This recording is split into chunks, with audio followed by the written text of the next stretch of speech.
So hello and welcome back to the channel for another retro review.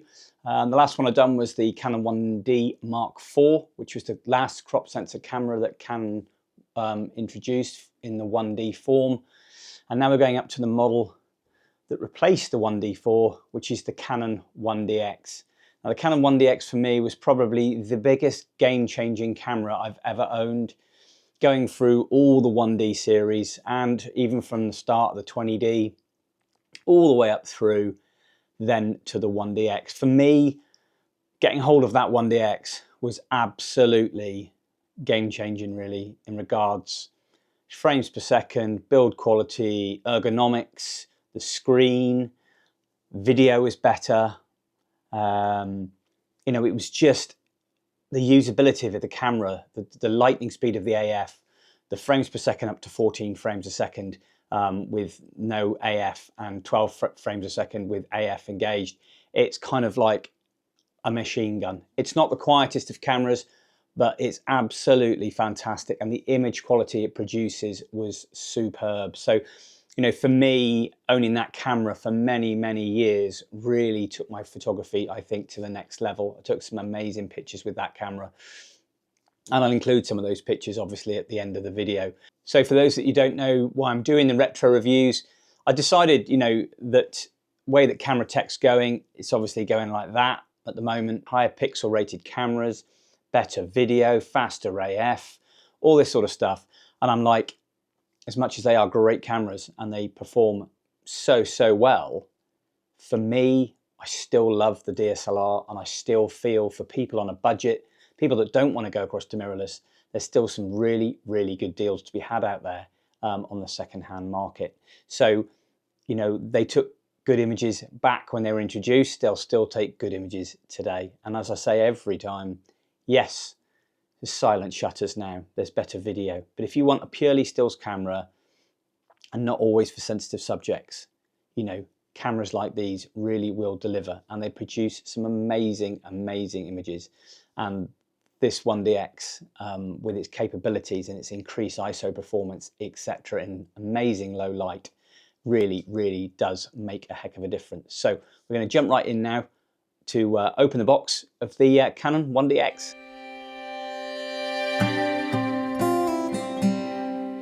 So guys, here we have the Canon 1DX. So this was purchased from MPB Photographic in the UK. Now, it was described to me in well-used condition, but I looked at the pictures, I kind of thought that looks in really good condition. And you always get camera or lens or whatever you're buying from MPB with the pictures you see on the screen. So as I said before, always a good thing is enlarge the pictures on screen and then take a screenshot of all the pictures, then you know that matches up, especially with things like the serial number. Anyway, so I ordered it, and it actually cost me just less than £500. So guys, a little bit about the camera itself. It was introduced in March 2012. So, you know, the camera is over 12 years old now, 12 and a half years old. So quite an old camera, but it still really does deliver. As I said, £5,299, and I bought it for less than £500. So a really good camera. So it sports an 18.1 million pixel full frame CMOS sensor in there. So a nice to have a full frame camera. And with that 18.1 million pixel sensor, which is a significant jump from the 1D4. So it's got 61 AF points and it's got 41 cross type points. So an upgrade there itself as well, depending on what type of lens you're using. So it's dual compact flash cards, and that's UDMA 7. So there is no CF Express in there. It's just two CF cards. Okay, it's before, a lot of the cameras before that had either a single back in the day when they just had a compact flash, and then they went up to a compact flash and an SD card. So you've got two compact flash cards there, which for me is a lot better. I do prefer a compact flash over an SD card. So the ISO range is from 50 to 204,800. So 204,800 is extreme, and that goes up in the levels of H1, H2, etc., and as low as 50 there if you really want to shoot at ISO 50. But yeah, usability at that height, yeah, I've never pushed it that high. It's going to be pretty damn bad, but still 204,800 was significant improvement over the previous models. So it's got 14 frames a second, and that's without AF and it's got 12 frames a second with AF. So there's quite a bit of a jump there. Obviously an extra 2 frames a second doesn't sound an awful lot, but it is, and it makes a heck of a difference, especially with things like buffer lockout there. We'll see on the screen as well, just the stats there on how long it can go before it gets buffer lockout and how many frames it'll do before it starts to have to catch up with itself. But, you know, it's an absolute beast. It really is. This was the camera that made such a difference to me. It really did. It's just a game changer. So it's got as well video. So I wouldn't say there's a significant jump from the 1D4 to the 1DX, but the compression rates and the file formats were slightly different. You can do 1920 by 1080p at 30, at 25 and 24 as well. And it'll go down to lower than that as well. But that's the top end that you can do. Not amazing video, but it still gets you out of a pinch, and it will deliver some nice video files there as well. And when we go out in the field, we'll do a bit of testing as well and do a bit of video and see where we are. So it's got a 3.2 TFT screen at the back, which is 1.04 million dots. And that's clear view and stuff, anti-glare, lovely screen, and that's significantly gone up then from the 3-inch screen. So that's a big thing with this camera. When you first look at it, you're like, blimey, you know, the screen does sort of jump out at you. And the menu systems on this, you know, completely different now. It's a whole new different format of the menu systems at the back. So much clearer, so much easier to use, very intuitive. You know, it's fantastic. So it's got a new battery in there as well. So we're talking about the LPE4s before that. This is an LPE4N, which is a slightly higher capacity rating. So the previous version of charger was the LCE4, and this is the LCE4N with the new batteries. So, you know, that there is a difference there with the battery systems. The LPE4Ns will have to be charged on this charger. Which is just slightly different because of slightly higher rating. You can interchange and use the chargers, but they won't charge up to the full performance. Just got to bear that in mind. But that's nice, another higher rated battery. It's got like a gold coloration on the letters just to note difference between the LPE4s and the LPE4Ns, but it's a slightly better battery. So with the battery fitted to the camera, that's 1,530 grams. So that is quite a weight. You know, you have got a significant weight there still. It's like a brick. This thing is a tank, it's built to last, and the weather sealing on this is absolutely awesome. Lots more stuff going on behind the scenes, especially with the ergonomics, the body, the button layout, the improved weatherproofing. The camera itself has been completely redesigned from the 1D4, and there's significant differences when you look at cameras side by side of how it's all laid out.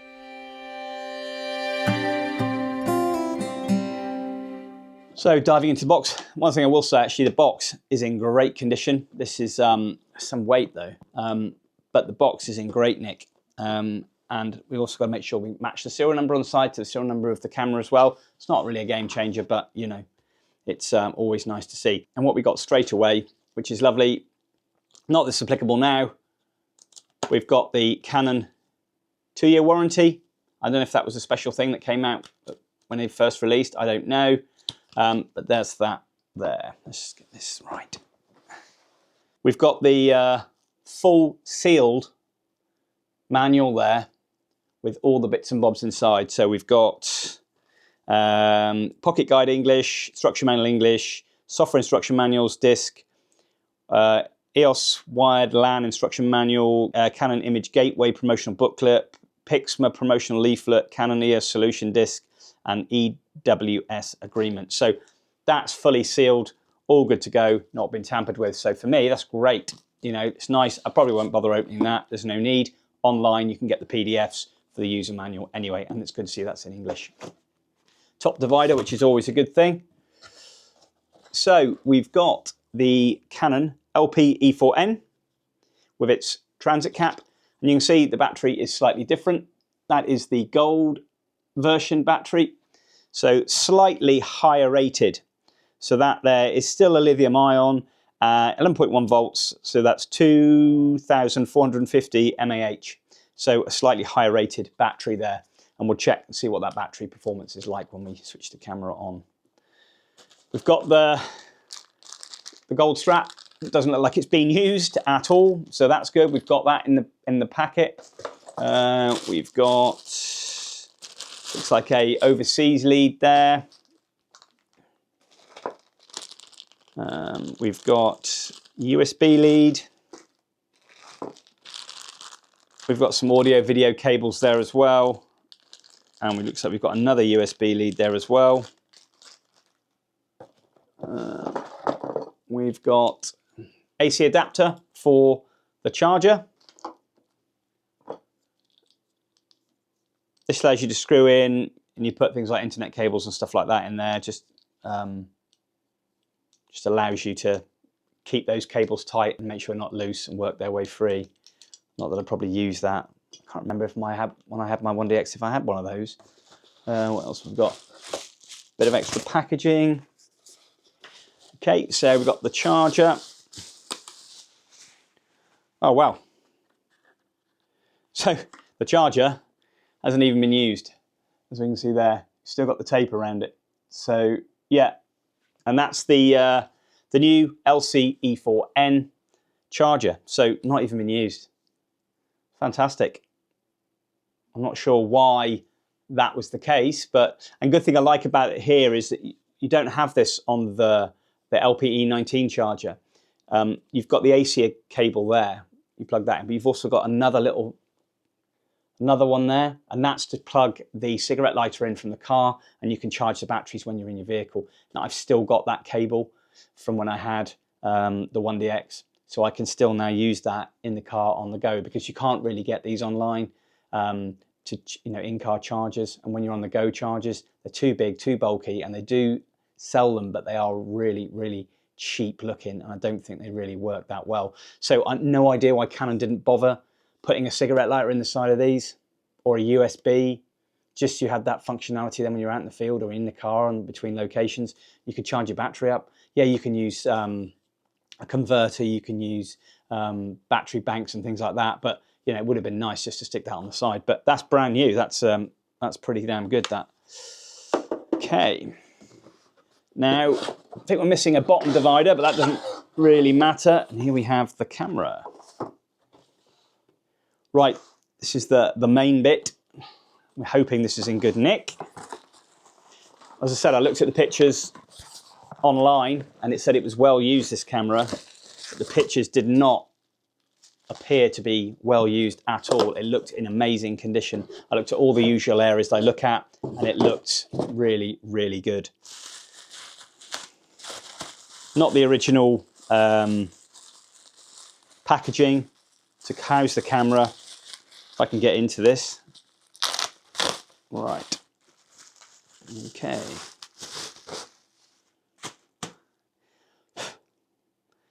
So here we have the Canon 1DX. Oh, so looking at it now, and again, it's got the cap.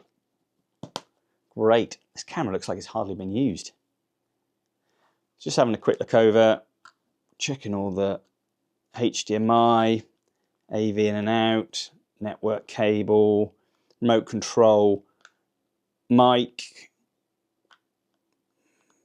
remote control, flash, etc. It's actually fitted with screen protectors here. So we've got one on the rear and we've got one on the top LCD screen as well, and on the bottom, which is really, really good. So looking at the areas that wear, I mean, this is just, let's have a look and see if the serial number matches. Yep. Serial number matches exactly. Not that it really matters, but that's always, always good to know. So looking over the camera itself, looking on the corners where it usually gets damaged and bust. I said before, guys, as well, I did tips on buying a used camera. You'll see that in the link above.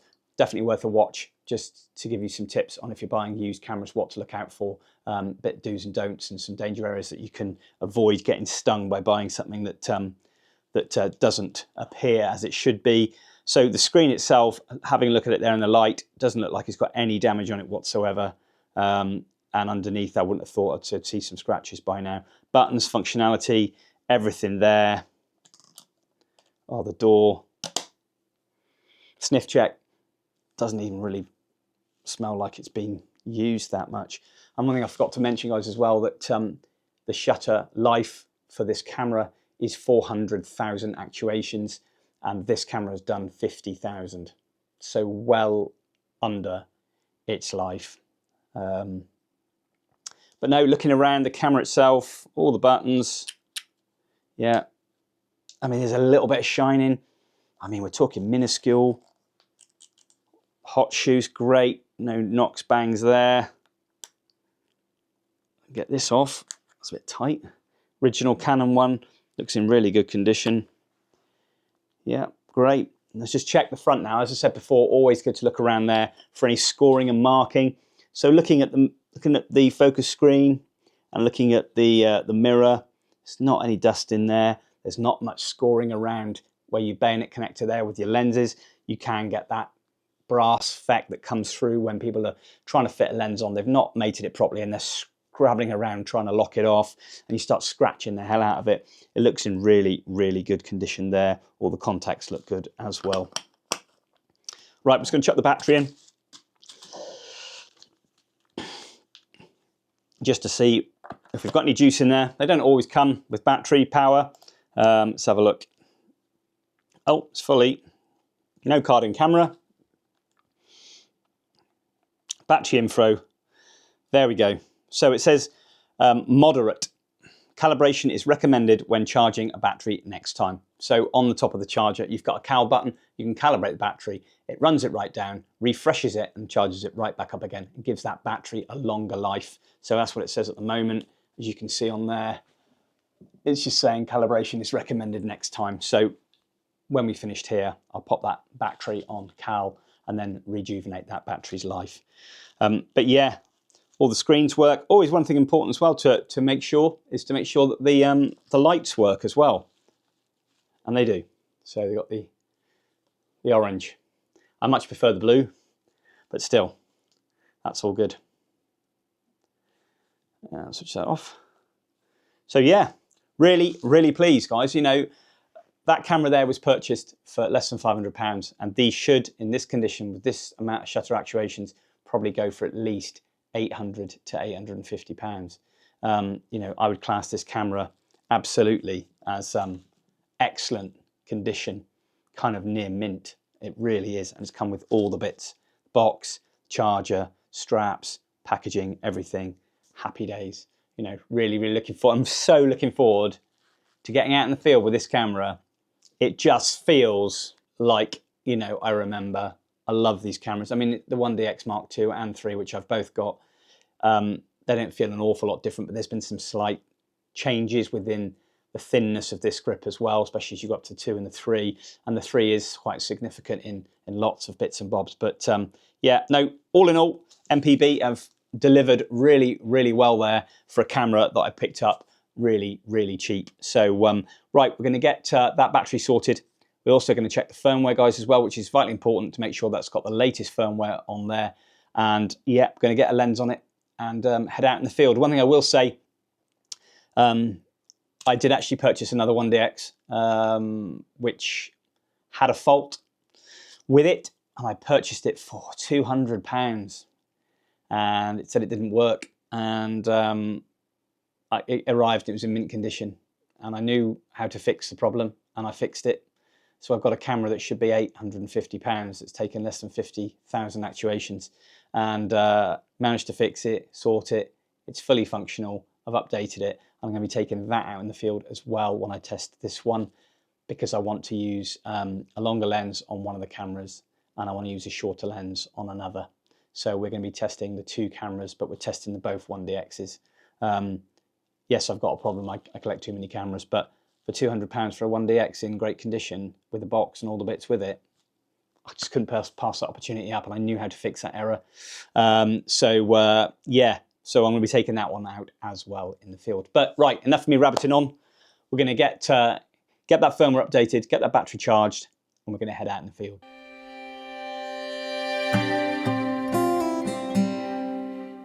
So here we are, out in the field now, with 2 1DXs.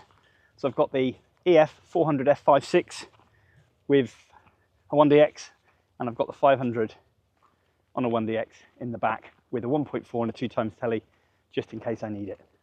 Beautiful day. It's the afternoon, So I decided to get out for a sort of late afternoon, early evening to test the camera out, see if there's much about. Very, very still day, beautifully warm. It's kind of like 9 degrees today, and apparently it's snowing in the UK.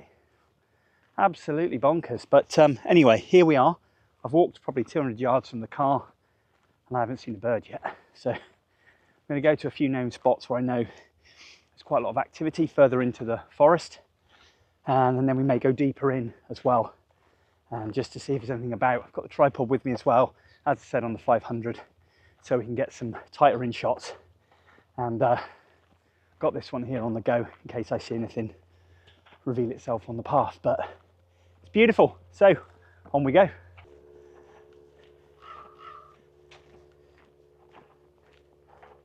So looking on eBird, there's a barred owl in here somewhere, and it's been here and spotted over the last week. So I'm hoping we might get to see it, but I doubt it because it's a very well camouflaged owl, and this is quite an extensive forest in here. So the chances of me finding it are pretty slim. But there's always that indicator with, like at home with the jay species, same with the blue jay here, and other bird species, thrushes alarm calling when there's a predator like that around, especially the owls, and they kind of mob it and hound it, and that gives away its position generally. So I've just got to a little area here, and we've got nuthatches and loads of chickadees. So we'll spend a bit of time here, I think. This is an absolute hive of industry here. We've got white-breasted nuthatches, we've got chickadees in here. In this little glade, there's a little river running through underneath here, well, stream if you like. There's a lot of activity. The shutter is going away like a machine gun, and I think they're picking up on it a bit, to be fair. The only trouble is with this lens, its minimum focus distance isn't so good. So chickadee here.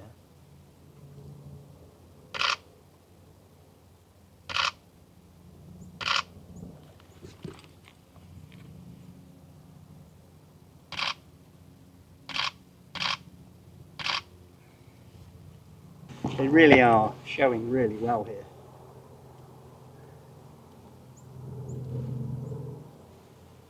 Probably got at least kind of a dozen chickadees and probably 3 or 4 white-breasted nuthatches in here. Wonderful to see. And there's just more arriving. Incredible.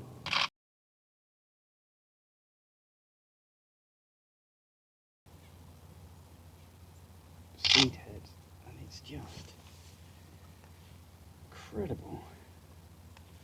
I've had a few too many coffees this morning. I've met up with a friend of mine and I've had probably 3 coffees today. My hands are shaking a bit, so yeah, not so good for the photographer today when your hands are shaking a bit, but I think the shutter speed is high enough, so I think I'm doing all right. But there's a lovely, lovely bit of light you can see coming in across here at the moment, so hopefully creating that nice effect as the birds are coming in on these dead seed heads here. We've got an absolute flurry of activity. No woodpeckers yet, but I imagine they'll be long. Incredible. Well, it's lovely to spend some time there with those nuthatches and chickadees. They're certainly a lot of fun, but my God, they don't sit still. They're absolutely like constantly on the go. But the camera itself, it's fantastic. AF speed on it, so quick. As I said to you before in the previous bit of video, that the AF system is totally redesigned, as is the menu system. And you've got your case settings on there. So you've got 1, 2, 3, I think there's 4 case settings. So basically focus on subject, ignoring possible obstacles, all that sort of stuff, erratic movements, you name it, standard case things, and they get improvements as they go along up in the DX models. Same with the 7D series as well. So a really, really good, effective AF system, which is so much better. And it's more user-friendly, as I've done before with the 1D3, 1DS3, 1D Mark IV, is that those AF systems were very difficult to fine-tune and get right. And when you wanted to change it in the field, it became quite difficult. It takes time then to fine-tune it. It's a bit of a hassle. With this, you can use the case settings, which 9 times out of 10 are pretty effective. If not, you can then go and adjust the sensitivity of the tracking, etc., just to your liking, and then save it there. I have the custom function 1, 2, and 3 methods on my camera, same as I have on the R3, and you know, I just use those. So yeah, it's really, really very easy. So the case settings, I think, were first designed in the 7D series. I think the 7D2. I never had a 7D, so I'm not sure, but I think certainly in the 7D too, because I've got one of those, which is actually my son's camera. But yeah, we're just going to head off in here now into the undergrowth through this forest, see if we can't find a barred owl. I think the chances are pretty slim, but I'm going to go and sit in that forest, chill out. I've got no cups of tea, no coffee, no food, apart from a little packet of Tic Tacs. That's it. But yeah, I'm going to head off in there, chill out. It's my birthday today, and I'm 49. So yeah, it's nice to be out on a beautiful day with no wind. So I'm just going to sit in that forest, creeping quietly. Maybe we'll see a mammal coming through. Who knows? But yeah, sit, chill, and wait for things to unfold. And I can get the big guy out the back, set that up, and just chill and see what happens.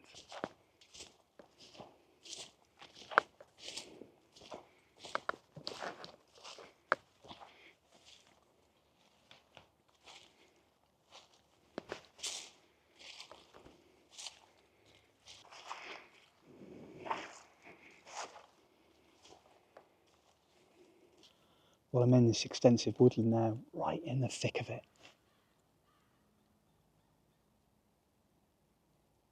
And it's beautiful in here, absolutely beautiful. Not a soul in here. Now, there's lots of fissures, holes, crevices here, which could house any sort of owl. And as I said, there's barred owl in here somewhere. And I've just chatted to a guy before I came off the main track. And he just showed me a picture on his mobile phone that his neighbour in the middle of the town, just near where I live, had a juvenile or female snowy owl in one of their cedar trees. Just showed me a picture. Absolutely awesome. So likely there that bird has obviously travelled very far, either knackered and dropped down to roost and rest up. It was there for the day. Unbelievable. What a beautiful, beautiful owl. Or it got mobbed by those guys, and it had to head down to the nearest spot and just roost and rest up. They often get mobbed by crows, birds of prey. Being a white bird like that, travelling, gets hounded as a predator, so it's likely taking shelter. But God, what an opportunity. Beautiful, beautiful looking owl, those piercing yellow eyes. Absolutely fantastic. God, that's made me quite excited now, because the weather is supposed to be getting colder, although it really is taking its time. But I'm going to set up the 500 now with the 1DX and get it on the tripod, sit here. I've got the other 1DX here on the 400, and I'm just going to sit here and chill for an hour, see if anything comes along. There's quite a nice little open area here, and there's a stream coming through as well, so it's a good place for them to drink. Bird species, mammals, and also chat to that guy, and there's coyotes, loads of coyotes in here, which he's seen when he's been out cycling. So a really, really good spot. This was a place I was hoping to put some trail cams, but I'm always a tad worried that someone's going to pinch them. But anyway, we're here to test out the DX, and let's get it mounted on this tripod. Maybe we'll get lucky. You just never know what's going to come through here. You really don't know. Do you know what's one thing real nice about the 1DX, as in the same with the DX2 and the DX3, is that it just feels so familiar in the hand. And when I sold my DX, must have been, I don't know, good 6-8 years ago maybe. I don't know, maybe longer than that. Still in my hand, it's like amazing. Right.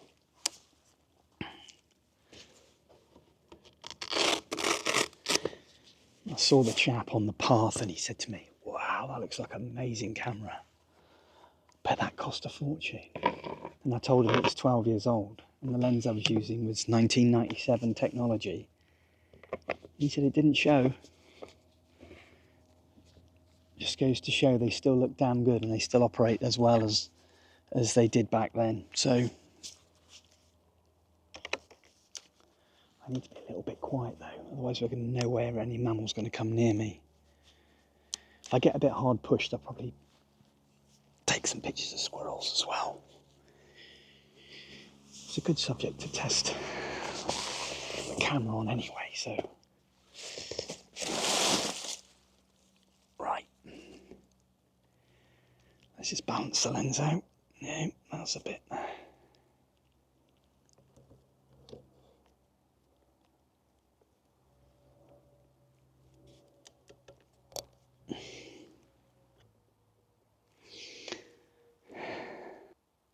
we've got a woodpecker just coming in now. So as I said, I've custom functioned all of my settings on both cameras to the same. And I've also saved the custom function file on my computer, as I do with the latest firmware, just in case. So if I do lose anything on there, then I can just reload my settings with all the copyright info, etc. Always a good thing. I've got that for every single camera that can do it. Right. Tell you what, it's an absolute treat using this camera. It really is. It's beautiful. So guys, this is the silent shutter. It's not massively silent, but the files it produces are just they're a dream. Absolute dream.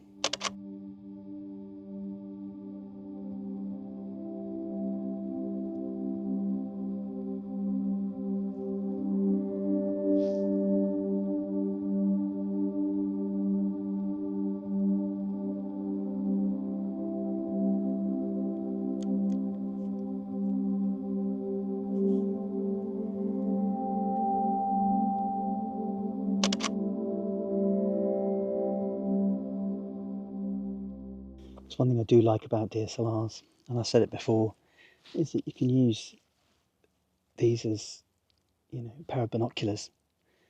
So you're carrying quite a bit more weight with you. As I said, this is 1,530 grams with battery fitted. And when you're looking through the optical viewfinder, you don't even have to have power on, and you can just use the manual focus on the lens barrel as a pair of binoculars. Negates you bringing a pair with you, reducing that weight. It's kind of, with the EVF, you've got to kind of press, wait for it to kick in, and then you can see.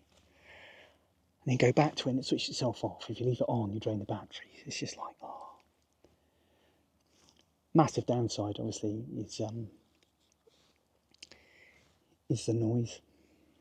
But if I were to shoot a subject in here now, deer coming through, or a fox, or a coyote, wolf, anything like that came through, even squirrels, as soon as I start firing off that shutter, especially if I was in high frame rate, I'd just turn and burn the other way. It's kind of a massive downside to it, really. And then it's a shame because then you're kind of altering that animal's behaviour. That animal's working its way towards me here, obviously foraging, hunting, maybe going to a destination further on behind me. I'm there in the way, spook it, runs off the other direction, wastes energy, has to go a long way round. If I was shooting mirrorless and I was in silent, that's a lovely sound.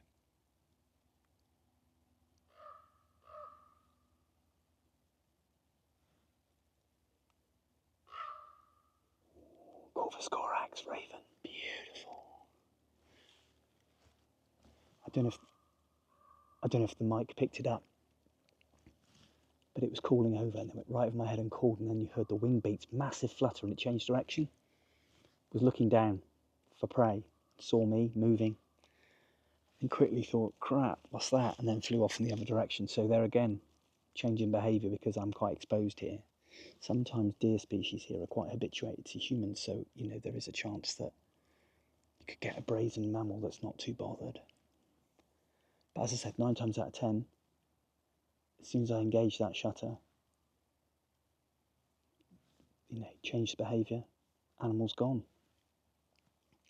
Same with the birds as well. So you've kind of got to wait till the last moment to get your shots before it then hightails it out of there. And the last thing a wildlife photographer wants to see is the subject flying away or running away in the opposite direction. It doesn't fill you with joy inside. The best way is to see them tolerate you, accept you, move away. But, it's the way it is, really.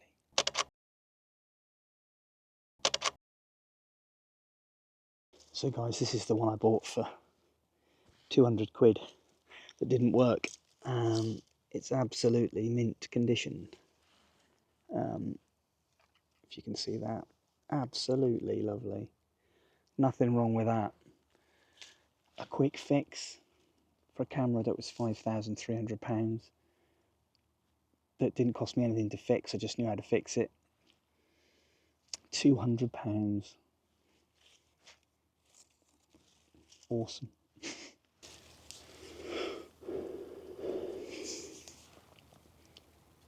Something moving up the top there. It sounds bigger than a squirrel. There's no bears here, so they can cause me some trouble. Here's coyotes here. Although they have had moose this far down, and they've had bears here, but they usually get relocated pretty quickly. I think the likelihood of me seeing a bear here is pretty damn slim.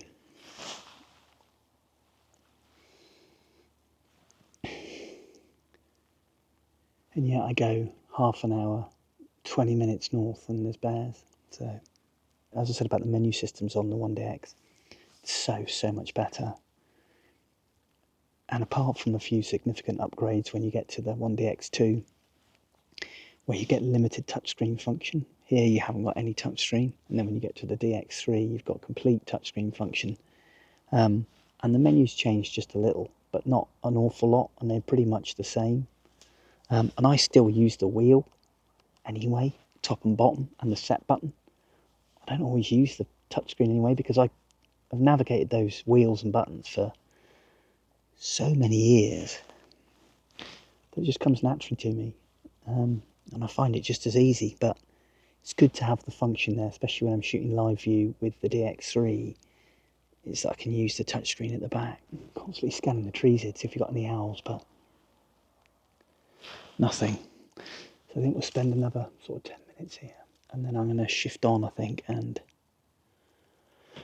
go up to the meadow area and have a look and see if there's any birds of prey operating up round there. There is a chance. I've just seen a nuthatch foraging there. Or is that a woodpecker? It's a woodpecker, I think. Yeah, it's gone over there now.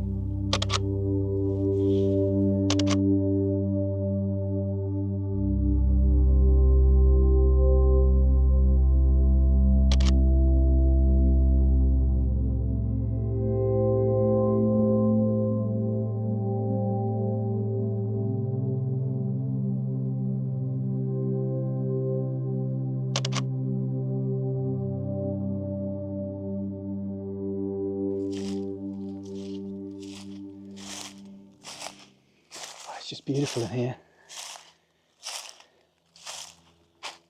I'm not sure of all the species in here, but I'm sure there's some aspen, maple and birch in here. So John, who lives nearby, knows his trees. So if you've seen a little bit of B-roll, John, you might be able to help me out with the tree ID. They don't look very old. I wouldn't say it was a majorly mature woodland, but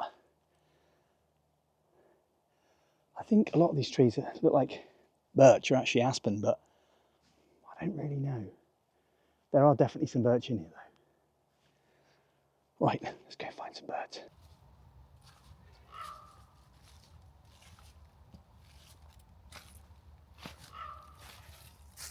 So currently very, very quiet.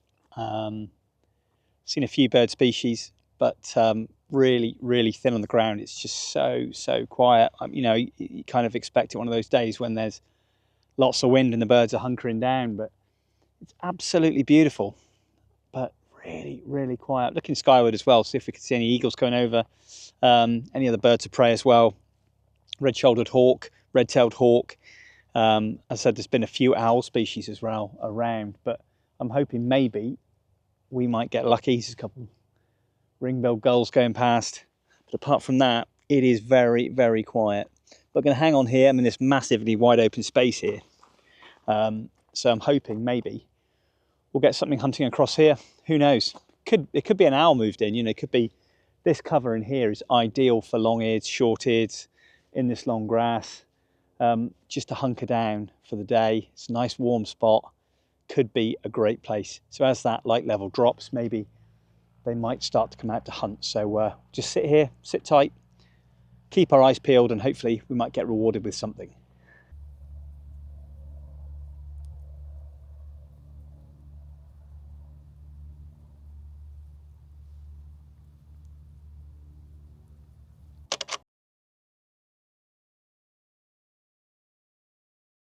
So guys, while we've got a bit of a lean time here at the moment with not a lot happening, we'll just go through some of the new features that this 1DX has over the 1D Mark IV. You've got these two here, which is the dual multi-controllers, which are like mini joysticks. They allow you to navigate through the menu systems a lot quicker, focus points a lot quicker from a flick of a thumb or a finger. You've got that in portrait and landscape orientation there as well, which is absolutely fantastic, and that really does help. When you're at the back of the camera, you just put your thumb across and use the multi-controller. Absolutely superb, and that then continues with slight improvements to the DX2 and to the DX3. You've also got a Q button there as well, which is a quick control button, which allows you to navigate to menus a lot quicker at the touch of a finger. Really, really good bit of kit there. You can just press that straight to the menu system, and you can change your settings from there. Really, really does help when you're having to think on your feet a little bit quick and you want to make some changes due to light levels, focus points, whatever. You can do it from that button. Really, really great bit of kit. That's two of the sort of the things you can see on the back that you don't see on the 1D4. But the ergonomics is completely redesigned. The button layout is different. You've got a bigger AF on button. You've got obviously the live view function there for doing some video. There are a lot of differences there. Better weather sealing, etc. Larger screens, we said, from a 3-inch to a 3.2. Really, really nice. So a lot of stuff going on there internally and externally as well. The card slots, as we've said before. So lots and lots of other stuff there. There's actually as well 2 stops of noise reduction, which is an improvement over the 1D4, they say, but I think that's only really noticeable in a lot of the JPEG images. But obviously being a full frame camera over the 1D4, which is a 1.3 crop camera, then you've obviously got better light gathering and better in low light. So really, all in all, you know, a fantastic camera there. Although there is a little gain, obviously, with a few million pixels there over the 1D4, but an awful lot has gone into that camera. And for me personally, the biggest game-changing camera I've ever owned. You know, it is absolutely fantastic. And for me, it really, really stepped up my photography when I purchased one of these secondhand. Hopefully you'll see some images at the end that I've taken. I think especially one for me was a hunting merlin low over the ground and straight towards me, and this thing absolutely nailed it. So yeah, there's some of the basic differences, guys, but there is loads more to it. Read an in-depth review on the comparison with the 1D4 and the 1DX. There is so much more that's gone into this camera. It's, as I said, redesigned. So yeah, fantastic. Anyway, now I'm going to switch back on and concentrate on what I'm doing. One thing I've really enjoyed today, and I wouldn't say it was hugely different, but there is a significant difference looking through the viewfinder on this 1DX. It's such a nice view through there. Everything's there, the clarity, the size. You get a true representation of what's going on in front of you, and I really, really like that, and I really miss that. It's one thing when shooting mirrorless, it just looks a bit too generated for me, and I'm looking through and I can see it's lovely. I mean, it's as I see it. It's just beautiful. It's such a lovely viewfinder to work with, especially when you're tracking subjects. You look through, you see it, you pick up all that detail. It's really, really nice. I just want to pick out something and get something decent. I mean, there's no reason why there couldn't be an owl here. I mean, this is a lovely, lovely space here along this dirt track, and it would be great to see something emerge. It really would.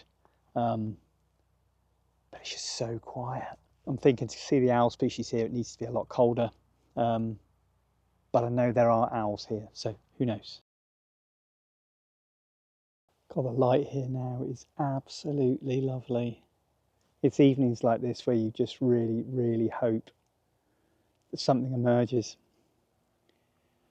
But 9 times out of 10, that doesn't always happen. Look at this light here, it's beautiful. Just swip the camera around. Oh, it's beautiful through the trees.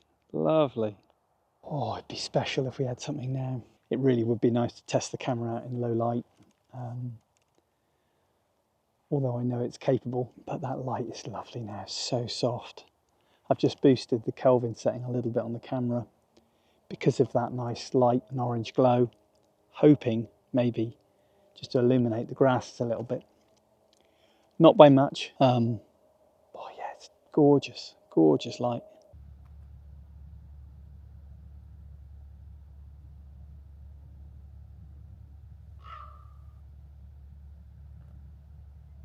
So that light's all but gone now, so I'm really losing it. So as soon as it goes down behind the horizon there, I'm going to completely lose it. Temperature's going to drop.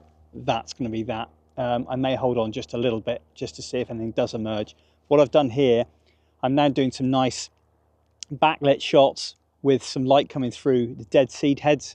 Got it there about 1/80th of a second f8 and ISO 160. Got self time on there for 10 seconds. Hopefully got quite a pleasing image there.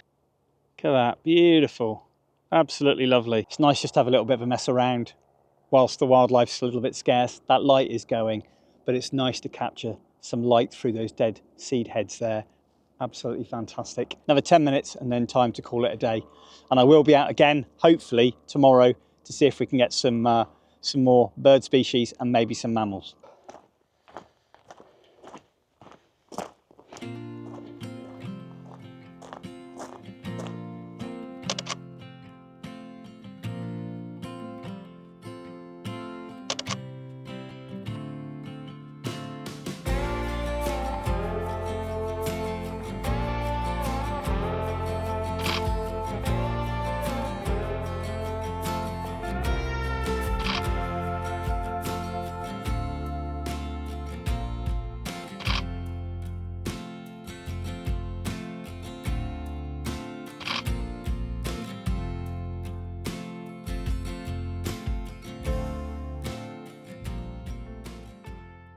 So that completes the 1DX retro review. This was quite a long video, probably longer than I really wanted to do because it's like nearly an hour. But the 1DX was my favorite camera. It really did elevate my photography. It really did become an absolute pleasure to use. The autofocus system, the case settings, the frames per second, the build quality, the ergonomics, the toggles at the back, the Q button, you know, you can go on and on and on and on. Low light performance, you know, it's been a superb camera to use. And to be honest, if you're looking for a camera for wildlife photography and you're just getting into it, look no further than a 1DX. You can pick these up from between £400 in bashed up condition or 850, maybe a little bit more for one with a low shutter count in good condition. You know, they really are workhorses. The ergonomics is amazing. The frames per second, the sensor, you know, the weatherproofing, the whole build quality, the usability, these things will just go on and on and on. They are absolute tanks. You know, everything's there. The muscle memory for me using this over the DX2 and 3, a pleasure, absolute pleasure. If you don't really want video and you just want to shoot stills for maybe non-sensitive subjects, look no further than a 1DX. There's some deals to be had out there. As I said, I paid very little for these. I was very, very lucky. But if you look closely online, you will be able to find a bargain. Try to steer away from eBay if I was you, unless it's from a photographic company. You get a bit of warranty with them, which is really, really good. But I really hope you enjoyed that, guys, really, from the start of the 1D3 up to the 1DX. I've loved doing these, shooting with that in the field. had a smile on my face for the last 2 days. It's been amazing. I just wish there was a few more subjects I could have captured, some finer details, some mammals, some birds in flight, etc. It's been quite difficult, but I hope you'll agree that some of the pictures at the end of the video hopefully will do this camera justice that I've taken over the years. This isn't the end for the retro reviews. I'm now taking it back even further, where I'm starting at the very first 1D digital camera produced in 2001, which is the Canon 1D. So we're going to be doing that one in a few weeks' time. But thanks very much indeed, guys, for watching along for a rather long video, but you can skip sections and go back to and fro depending on where you want to go, just to make it a little bit easier for you, because granted, it is a long video. But from me, thanks very much indeed for watching. I'll see you all next time.